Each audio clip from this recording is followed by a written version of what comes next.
कि finance committee के minutes आ गए। ठीक है, असल में कुछ मामला ऐसा था कि हम डिस्क्लोज नहीं करना चाहते थे, इसलिए कि वो फिर अंदर वाले होशियार हो जाते हैं।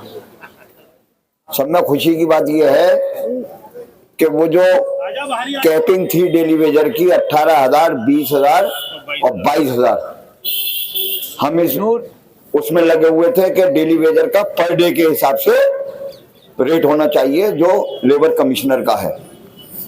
तो 832 रुपए स्किल्ड और क्लरिकल स्टाफ के हैं पर डे, तो तकरीबन ऐसे बैठेंगे 24,960 रुपए अगर 30 दिन को मल्टीप्लाई करोगे। दूसरा डेली वेजर सेमी स्किल्ड के हैं 709 रुपए, तो वो तकरीबन बैठेंगे 21,000 के आसपास, 21 से ऊपर बैठेंगे। मैं बता दे रहा हूँ कितने बैठेंगे, 21,270 रुपए। और 832 जो अनस्किल्ड वाले हैं उनके जो है 628 रुपए, 18,840 रुपए। तो 18,000 में 840 रुपए बढ़ गए उधर, और उधर 20,000 में 21,000 बढ़ गए, 1,000 बढ़े, और जो 22,000 थे वो 24,960 रुपए हो गए। आपको पहले 11,700 मिलते थे, 12,840 और 14,550 एक बार। दूसरी बात यह है सब में खुशी की कि इसमें इन्होंने ये भी कहा कि for which a separate proposal may be sent to UGC. The proposal will also include statutory requirement like EPF. तो अब आपका 10% EPF भी कटेगा, जैसे न्यू पेंशन स्कीम में 10% जो है वो एम्प्लॉय का कटता है और 14% जो है वो सरकार देती है, ऐसे ही आपका EPF कट जाएगा। साल में 2 बार आप निकाल भी सकती हो अपने पैसे को। तो एक तो ये कि आपका भविष्य सुरक्षित हो जाएगा EPF से, और ये नहीं होगा कि चेयरमैन की मर्जी पर जब चाहे जब आपको हटा दिया। तो डेली वेजर के लिए सब में खुशी की बात ये है। दूसरी बात ये कि जो हमारे टेम्परेरी भाइयों का मामला था, तो टेम्परेरी भाइयों के मामले में एजेंडा नंबर 2 पर उन्होंने एक पूरा नहीं पढ़ के सुनाऊंगा, आगे का सुनाई दे रहा हूं। Registrar and vice chancellor, it was resolve that some consolidate interim relief may be consider to give to the temporary teaching oblique non teaching employees to meet out their requirements. The finance committee member suggested to send a proposal in this regard to the ministry for consideration to their end and for the provision of funds. The official from the ministry and UGC further directed to start the process of filling up the vacant post in a time bound manner at the earliest. देखिए सरकार बार बार यही कह रही है कि आप इन्हें regularise करिए किसी भी मूड में। वो कहीं ये नहीं कर रही कि आप GSC करो, कि आप क्या करो, आपको रेगुलराइज करना है। कैसे करें, जिससे कि ये जो अलाउंसेस की मामला है या और जो मामला हैं वो सब खत्म हो जाएंगे ऑटोमेटिकली। तो इंशाल्लाह इंटरिम रिलीफ पे हमारी बात चल रही है, जो हमने DA और इंक्रीमेंट की बात करी थी, हम उसी पे कायम हैं। अभी भी अंदर मीटिंग चल रही है और सुबह से हम 2-3 बार जा भी चुके हैं। जिन लोगों ने भ्रमित कर रहा है, जिन लोगों ने वायदा करा था, असफर अली साहब भी बाहर से आ गए हैं, आज वो भी हैं, अंदर ही हैं वो। और कंट्रोलर साहब से भी बात हुई थी, कल दोपहर में भी बात हुई थी, प्रॉक्टर साहब से भी बात हुई थी। तो इंशाअल्लाह ताला वो काम भी होगा, अल्लाह ने चाहा। लेकिन साथियों देखो, इत्तेहाद जरूरी है, बगैर इत्तेहाद के कुछ नहीं होना। और ये तो अभी एक टाइम बीइंग रिलीव है तुम्हें, लेकिन हमारा तो मानना यह है कि जब तक रेगुलराइजेशन ना हो जाए, लोगों की एक लाइन ना खुल जाए, तब तक सिर्फ ये एक टाइम के लिए है। पैसे बढ़ना। सब में अच्छी बात इसमें यह है कि हर 6 महीने में आपको वीडीए मिलेगा। सेंट्रल लेबर कमिश्नर का जो लेटर है और जो गाइडलाइन है उसमें हर 6 महीने में जैसे हमारा डीए बढ़ता है ऐसे ही आपका वीडीए बढ़ेगा। चाहे 135 बढ़े 125 बढ़े, वो महंगाई के सेंसेक्स के हिसाब से बढ़ता है, तो वो वीडीए बढ़ेगा तो साल में 2 बार तुम्हारी तनख्वाह बढ़ जाएगी।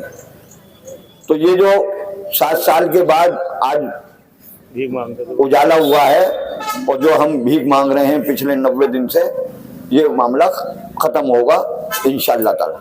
हमने देखो आपसे सबसे यही वायदा करा था कि पूरी कमेटी एक काम पे ये लगी हुई है कि डेली वेजर का ऐसा मामला कर दे जिससे कि बार बार हमें कटोरा हाथ में लेके भीख ना मांगनी पड़े। तो एक बार लाइन में जब लग जाएंगे इंशाअल्लाह ताला वो काम हो गया है। लेकिन अभी ये मिनट्स ईसी में जाएंगे, क्योंकि हमें ईसी से इसलिए घबराहट नहीं है कि एफसी में आपके चारों इलेक्टेड नुमाइंदे हम मौजूद थे। मुराद साहब, मुसब्बिर साहब, मुइन साहब और शमीम साहब, चारों वहां मौजूद थे और उसमें जो कमेटी बनी थी उसमें भी ईसी के मेंबर थे। तो इसलिए ईसी से पास होने में दिक्कत नहीं आएगी, क्योंकि फाइनेंशियल मैटर में फाइनेंस कमेटी सब में बड़ी कमेटी होती है। अगर अड़ंगा था तो वहीं था, लेकिन आप लोगों का इत्तेहाद और कमेटी की जद्दोजहद से ये दिन आज देखने को मिला है। लेकिन साथियों, बस ये सोच के घर मत बैठ जाना कि अब हमारा काम हो गया, अब हम धरने को छोड़ दें। देखिए, आज आपका हुआ है, कल दूसरों का होना है, और आपका भी अभी अधूरा है। अभी हमें रेगुलराइजेशन की लड़ाई लड़नी है। तो हमें जब घबराहट नहीं है तो आपको भी घबराहट नहीं होनी चाहिए। आपको कमेटी पे पूरा यकीन रख के चलिए। हम बहुत स्ट्रेटेजिक पॉलिसी के तहत काम करते हैं। ये नहीं है कि जज्बात में आके हम कोई फैसले करें, हम बहुत सोच समझ के फैसले करते हैं।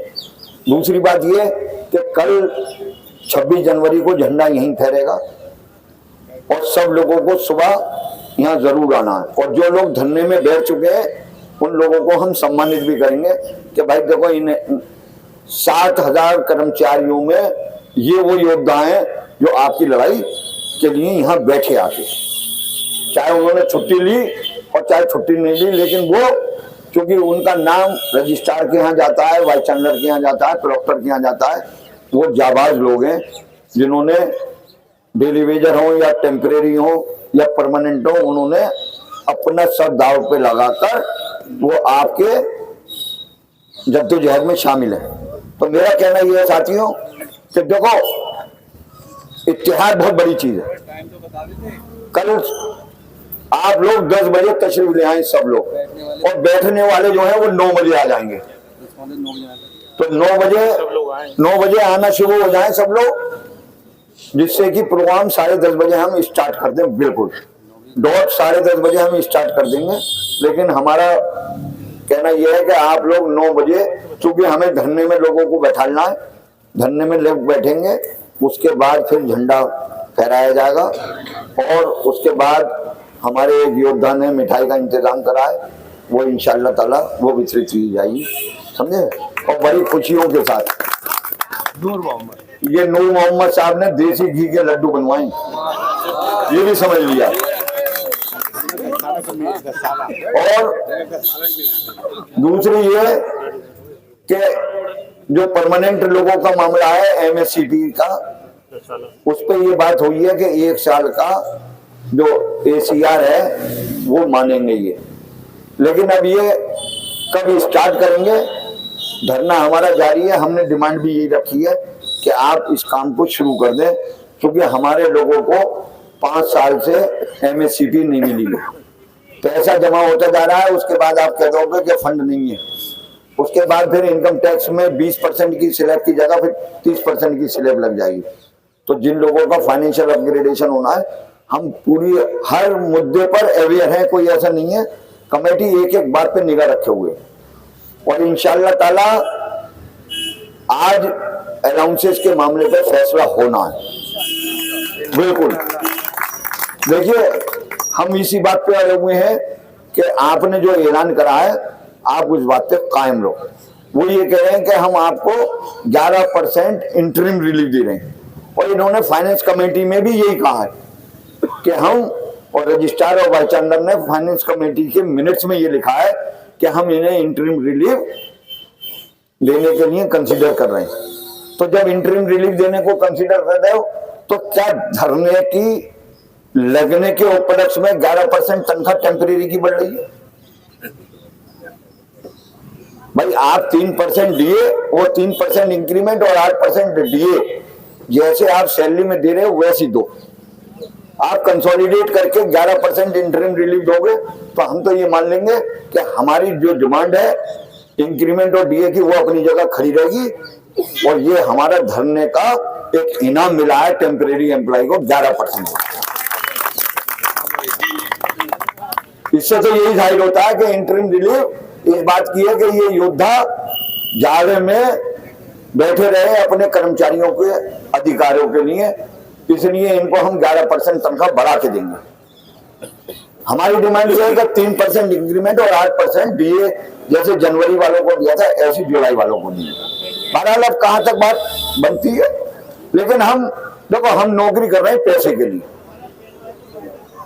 तो पहले हमारा मकसद है पैसे बढ़े। अगर नहीं मानते हैं तो फिर हम 11% इंटरिम रिलीफ पे कमेटी बैठ के तय करेगी कि लेना है या नहीं लेना, समझे? लेकिन हम अपना फैसला नहीं करेंगे, पहले कमेटी बैठ के तय करेगी, उसके बाद फिर हम अंदर जवाब देंगे। लेकिन हम अभी इसी बात पे अड़े हुए हैं कि हमारा 3% इंक्रीमेंट और 8% डीए दी जाए। दूसरी बात ये साथियों कि देखो सरकार का बहुत प्रेशर है, इन्होंने भी ये कहा है कि हम 2024 में सारी पोस्टें भर देंगे। हमारा कहना यह है कि 1295 लोग एक हैं, 302 एक हैं, 751 एक हैं और 1401 हैं। इन सब में से आपने डाटा बना रखा है 2023 तक का, 31 दिसंबर तक का, और मार्च 2024 तक का बना रखा है आपने। तो उतनी पोस्टों को छोड़कर आप जीएससी कर दो, लेकिन इन पोस्टों को हमारी रिजर्व कर दो हमारी स्क्रीनिंग के थ्रू। तो पहले स्क्रीनिंग कर दो, जो बचे उन्हें आप जीएससी से करो, किसे भरोगे हमें कोई मतलब नहीं, ना हम सिफारिश कर रहे ना हमारा कुछ। भैया देखो जिसकी लिख दी अल्लाह ने वो तो मिलके रहेगी, कोई दुनिया की ताकत उससे ले नहीं सकती। तो इसलिए साथियों कल का प्रोग्राम आपका प्रोग्राम है, सब लोगों को यहाँ आना है। कमेटी 9:30 बजे ओल्ड वाइज में जाएगी, चूंकि हमारे रेहान भाई ज्वाइंट कन्वेनर वहां पर ओल्ड वाइज की एजुकेटिव काउंसिल में हैं, और अभी जो सेक्रेटरी हैं आजम मीर साहब उन्होंने भी मधु करा है। तो कमेटी और सब कमेटी के लोग ओल्ड वाइज जाएंगे 9:30 बजे, वहां से हम 9 बजे धरने में बैठा के ओल्ड वाइज चले जाएंगे, वहां का प्रोग्राम अटेंड करके फिर हम यहीं आ जाएंगे। हम अपना प्रोग्राम करेंगे और सारे नॉन टीचिंग को यहीं आना। तो मेरी मौदाबाना गुजारिश है, और रात को मैं वीडियो भी डाल दूंगा, लेकिन सब लोगों से ये गुजारिश है कि सब अपने अपने ताल्लुकातियों को जो भी एम्प्लॉइज के ग्रुप में है वो अपनी तरफ से अपील डाल दें कि कल ज्यादा से ज्यादा लोग यहाँ आए। देखिए एकजुटता में ही ताकत है, कोई घबराने की जरूरत नहीं है। थैलिया में 2 की जगह 1 कर देना, कोई टेंशन नहीं, पब्लिक को आने दो। बिल्कुल देखो ये हमारा अपना प्रोग्राम है, कोई हमारे पास कोई देखो झरबेरी का बेर तो है नहीं कि साहब वो हमने बेरी हिलाई और बेर गिर गए। ये तो इनकी जाबाजी की बात है कि इन्होंने तय करा, लेकिन हमने कहा चलो इनका एक हौसला है बांटने का तो बांटो, बिल्कुल बांटो। और ये सब हम घर एक परिवार है यार, किसी को नहीं मिलेगा, कोई शिकायत नहीं करेगा। बिल्कुल मत घबराओ, कभी मत घबराना किसी बात से। देखो जब रेहान जैसे और जकी भाई जैसे तुम्हारे साथ योद्धा हैं तो कभी मत घबराना, बता रहा हूँ। ये तो बहुत ही अल्लाह आदमी है, ये नहीं देखते कि इन्हें जो कहना है चाहे वो वाइस चांसलर हो रजिस्ट्रार हो, मैं तो भी जरा सा अंदाज लंबी फील्डिंग सजा के बात करता हूँ, ये तो 2 टूक बात करते हैं, बिल्कुल डायरेक्ट खेलते हैं ये रेहान साहब, और ये अपने आदमियों से भी डायरेक्ट खेलते हैं, इसलिए इनका कोई बुरा भी नहीं मानता। क्योंकि इनकी एक आदत है, और ये इनकी नहीं है, इनके पूरे परिवार में सारे भाइयों की एक आदत है, डायरेक्ट खेलते हैं। चाहे वो फरजान हो, तो छोटा भैया जो है रेहान, वो तो इनसे भी आगे का है। सिर्फ एक ही आदमी है जो यूपी गवर्नमेंट में रिटायर हुए हैं, वो हमारे दोस्त जीशान भाई, वो थोड़ा सा, लेकिन वो रमक जरूर आती है उनकी, उनमें भी रमक आती है, लेकिन वो कभी कभी। ये लोग तो बिल्कुल तैयार बैठे रहते हैं एकदम बैटिंग करने को।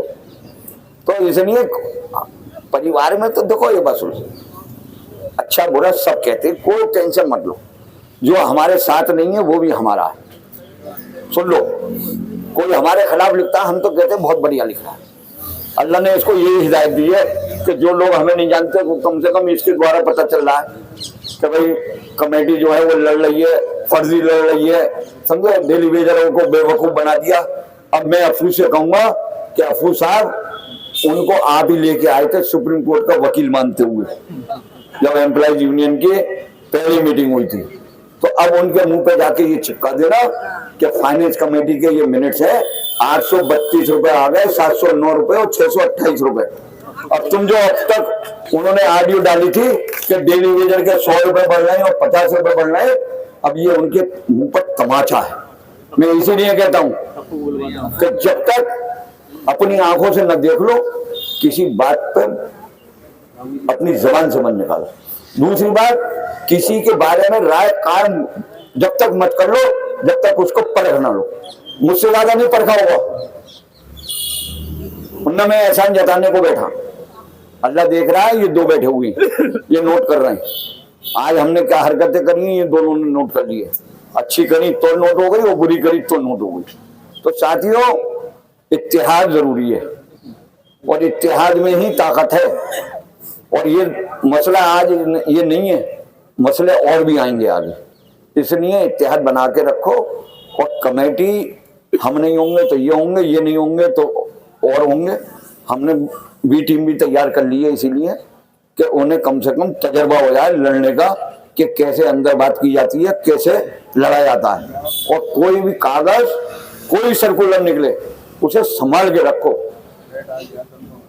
हमने एक प्रपोजल दिया है, हमने अपने डिपार्टमेंट में शुरू करा दिया है कि सारे नॉन टीचिंग के लोगों की पर्सनल फाइल को पीडीएफ में कन्वर्ट कर लिया जाए, जिससे कि कल को जब तुम रिटायर होगे तो 20 साल पुराना कागज ढूंढोगे नहीं, पीडीएफ खोलोगे और उसमें निकल जाएगा। तो अपने कागज, एक लड़का है जाकिर, नूर मंजिल की मस्जिद पे कुआं हुआ करता था, उस पर वो साइकिल सही करता था। उसका अपॉइंटमेंट हो गया, डेली वेजर पे हुआ, उसके बाद वो एडहॉक हो गया। उसका एक लेटर नहीं मिला, जिसकी वजह से वो जो 67 लोग उमा देवी की 2006 की लिस्ट में है, उसमें उसका नाम नहीं। आज की डेट का कोई भी चेयरमैन उसे लिख के देने को तैयार नहीं। नईमा गुलडेज के अंडर में वो काम कर रहा है, मैडम से बहुत कहा लेकिन उन्होंने नहीं करा। अब वो रेगुलर नहीं होगा। तो अपने कागज संभाल के रखो, बिल्कुल। प्लास्टिक की एक फाइल आती है, उसमें रखो संभाल के, क्योंकि ये तुम्हारी पूरी जमा पूंजी है पूरी सर्विस की। तो डेली वेजर से लेके और जब तक परमानेंट, और परमानेंट के बाद कंफर्मेशन, और जो भी परफॉर्मा भरो सर्विस बुक का, उसकी भी कॉपी लगाओ। क्योंकि बात ये है कि यहाँ का जो व्हाइट हाउस के लोग हैं वो आपकी पर्सनल फाइल में कोई कागज नहीं लगाते। जब आप रिटायर हो गए तो वो सब आपसे ही मांगेंगे, सारे कागज आपसे मांगते हैं कि फर्स्ट कंटिन्यूअस अपॉइंटमेंट लाओ, कि ज्वाइनिंग लाओ, ट्रांसफर हुआ तो उसकी लाओ। मतलब वो सब आपको करना। आप ये समझो कि आपको अपना घर बनाना है, तो कैसे बनाना है ये आप देखो। तो आप अपनी सर्विस में एक एक कागज संभाल के रखो, ये हमारा मशवरा है, समझे? क्योंकि परेशानियां आपको आएंगी आगे। तो इसलिए साथियों, बाकी अब रेहान भाई बताएंगे कि कल का प्रोग्राम कैसे कैसे रहेगा। हमने झंडे का 10:30 बजे का टाइम रखा है, बाकी रेहान भाई बताएंगे। आज माशाल्लाह केमिस्ट्री डिपार्टमेंट से रेहान भाई नजर आ रहे हैं, क्योंकि 27 तारीख में केमिस्ट्री डिपार्टमेंट के लोग बैठेंगे और उस दिन काफी बढ़ चढ़ के हिस्सा लेंगे यहाँ पर। ये तबर्रुक के लिए हाजिर हो जाएंगे। ये जो है साहिल जो हमारा फूड मिनिस्टर है उससे कांटेक्ट कर लेंगे। और जो लोग अब तक धरने पे बैठ चुके हैं उनकी लिस्ट ये लगी हुई है, किसी को अपना नाम चेक करना हो, डिपार्टमेंट चेक करना हो तो उसे चेक कर सकता है।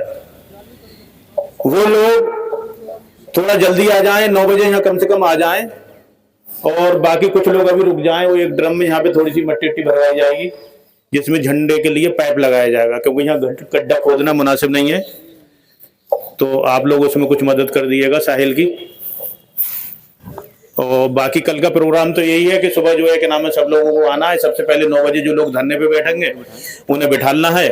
उसके बाद कुछ छोटे छोटे झंडे हैं जो कि ग्रिल पे लगने हैं, कुछ बैलून हैं ट्राई कलर के वो लगने हैं, ये सब इंतजाम होने हैं। और जो लोग बैठ चुके हैं उनके जो है क्या नाम है बैज लगा के उन्हें सम्मानित किया जाएगा। और 5 से 7 लोग ऐसे भी हैं जो हमारी एक संस्था है, मैं उसका भी नाम नहीं बताऊंगा, वो उन लोगों को सम्मानित करेगी जिन लोगों ने धरने पर बहुत ज्यादा मेहनत की है और बढ़ चढ़ के हिस्सा लिया है और काम किया है। ऐसे वो 5 से 7 लोग हैं, उनके नाम तो कल सुबह को ही पता चलेंगे, जो कि नजर हैदर साहब के पास हैं, वो अनाउंस करेंगे कल। वो लोग तो हमें मालूम है मौजूद तो होंगे ही, हमें नाम उनकी बताने की जरूरत नहीं है क्योंकि नाम उनके ही पास हैं। और अब आज का बता देता हूँ,